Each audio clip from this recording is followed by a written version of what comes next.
All right, so obviously there's more than one way to do that, but this one kind of was pretty clear if you followed that pattern. It made sense to do it this way. So we started by, the 1 was already in the top left corner. So I just left the rows the way they were. And then I wanted to get a 0 where the 3 was, multiplied the top row by -3, added it to row 2 and got 0, 1, 7, 11. Replace row 2 with that. Then I wanted to get a 0 where the 2 is, so I multiplied the top row by -2, added it to row 3, and got 0, 2, 7, 8. Replace row 3 with 0, 2, 7, 8. Then I wanted to get a 0, I wanted to get a 0 where this 2 is. So I multiplied row 2 times -2, added it to row 3, and got 0, 0, -7, -14. I want a 1 where that -7 is, so I multiplied everything by -1, 7, and you get 1, 0, -3, -2, 0, 1, 7, 11, 0, 0, 1, 2. That's row echelon form. So then I make my equations from that, which are what's up here on the top. My triangle system. Take the z, plug it into the second one, get y. Take the y, actually you didn't need the y this time. Take the z this time, just plug it into the top one, and you got the x. So it should be 4, -3, 2. So I said it yesterday, but I'll say it again, and I'll say it again until we get to Wednesday. The question like this on your test is going to start the way we just do it. It's literally going to say use Gaussian elimination with back substitution to solve. You're going to do exactly what we just did. Then the next question is going to say rewrite the row echelon form from the previous question, which means take this and then solve it using Gauss-Jordan. So you'll get the same answer for both questions. If you don't, something's wrong, okay? You will take this, so if I was to do that with this, I would want to find a 0 here and a 0 here. There's already one in this spot, which probably won't happen, but if it did, you get lucky, okay? So if I wanted to get a 0 where that 7 was, what do I have to do?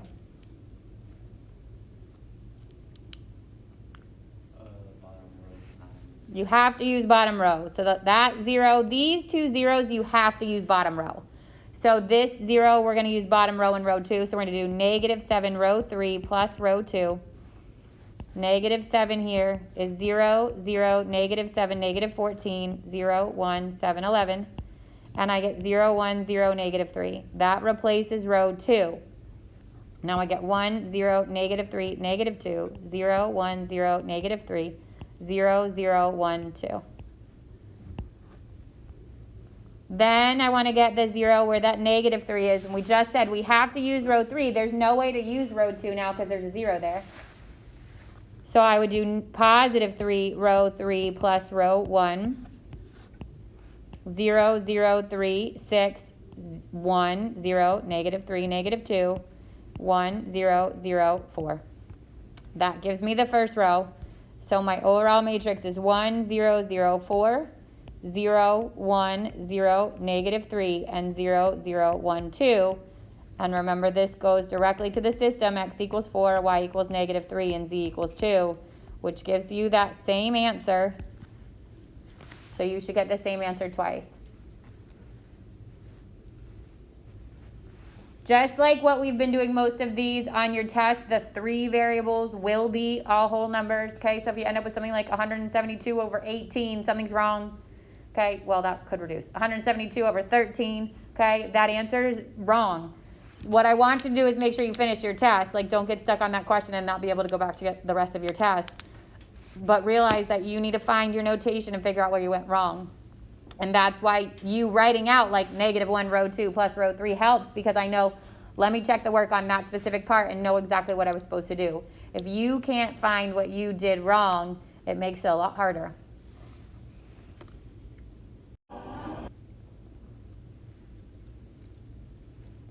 All right, so we started by rewriting it, obviously. We switched row 1 and row 2. And then we wanted to get the 0 where the 2 was, so we multiplied row 1 by -2 and added it to row 2. Got 0, -2, 6, -10. And replace row 2 with that.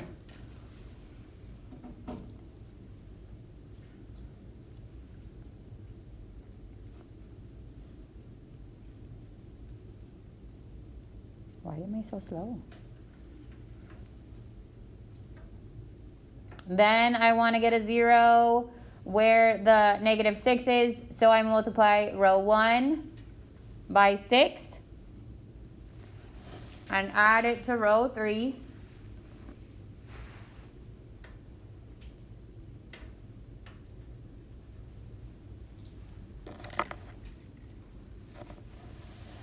You get 0, negative 15, negative 9, 33. Replace row 3 with that.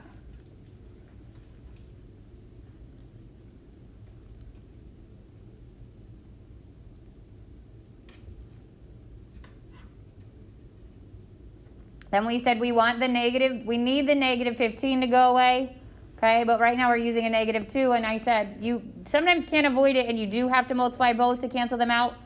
But if you can avoid it, obviously I'd recommend it. So we multiplied negative 15. That row was all divisible by 3, at least make them smaller numbers. We multiplied everything in that row by a negative 1/3.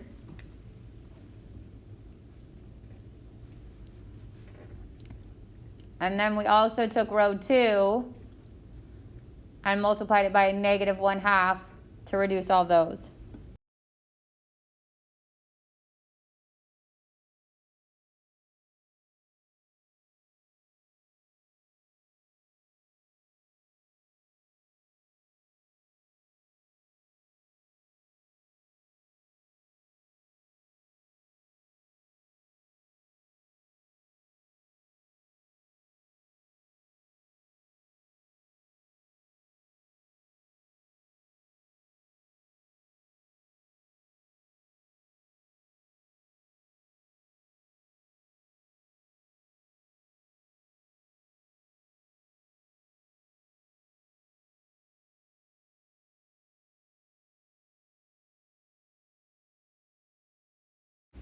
So we're there, okay? Then we want to cancel that 5 out, so we multiplied row 2 by negative 5 and divided it, and then added it to row 3, and you get 0, 0, 18, and negative 36. That replaces row 3.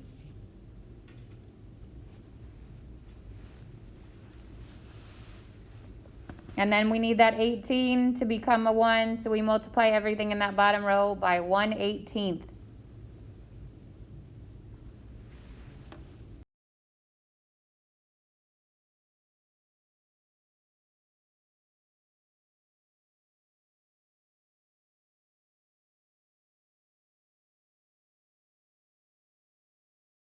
Then because this is a reduced row echelon, not just row echelon, we need those 3 to be zeros. And it doesn't matter the order in which you do those 3, honestly. But when you go to find the negative 3 at the top, you have to combine row 1 and row 2. And when you go to find the ones that are in that third column, you have to combine them both with row 3.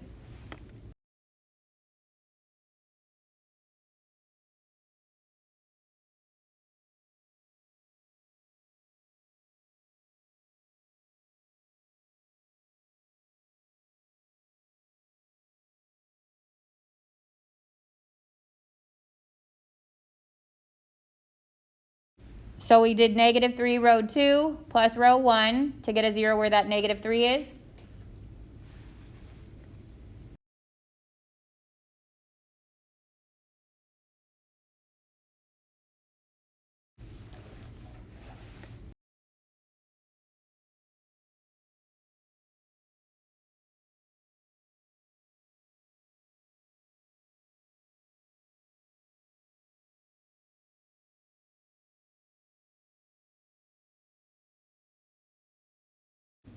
Then we wanted a 0 where the negative 8 and the negative 3 are. So for the negative 8, you're going to multiply row 3 by positive 8.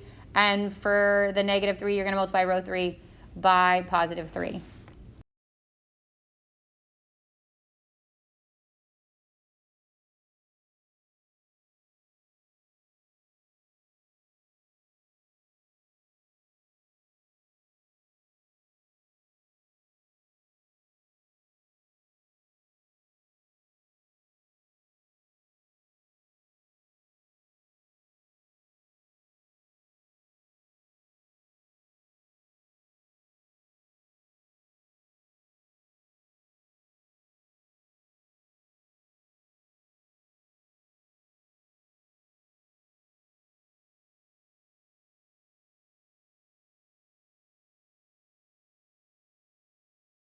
Then we got our system directly from our reduced row echelon. So we get x equals 3, y equals -1, and z equals -2.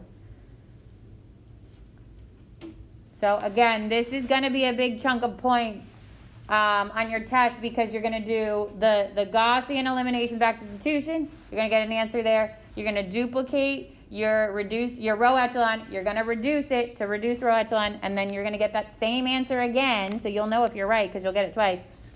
The same answer again for your reduced row echelon. This was part 1. Okay. Is it gonna let me zoom in? Wait for it. Okay. If you want it, you can check it now, or you can wait and check it later because it's gonna be on the video. But 8 was a 1x4, 12 was a 2x4, 15 you had to rewrite it into the matrix form, and then the dimensions were 3x4. 18, same thing, rewrite it in matrix form. Dimensions were 2x4. 20, you had to rewrite it in the system, so 7x plus 5y equals 0, and 8x plus 3y equals -2. 24, identify the row operation. It was +3 row 1 plus row 2. 25 was just switching row 1 and row 2. 27 was -2 row 1 plus row 2, and actually find that missing spot, which is the +2. I didn't think on this one. 35, it was in reduced row echelon form. 41, you wanted to work it until it was in row echelon form. So these answers could vary as long as that bottom row is 1 and -35/12. Same with 42, as long as that bottom row is the same. Again, these answers could vary just because they could have done it in a different way. 45, you had to get it into reduced row echelon. This is the one I think that was on the calculator, right? So you just had to enter it into the calculator. That's the one I had you skip, right? But now you know how to do it. 49, if you solved it, you should have gotten -2, -3. You solved using the back substitution. 52, solve it again using the back substitution, -31, 12, and -3. And 58, -1, 3. That's when we actually had to go all the way through. And 68, 22, 36, and 114. So just because yours doesn't look exactly the same as this doesn't mean it's wrong, okay? You had to get it into row echelon form, not reduced row. This one is in reduced row, so you didn't have to go all the way through. But your answer should have been the same.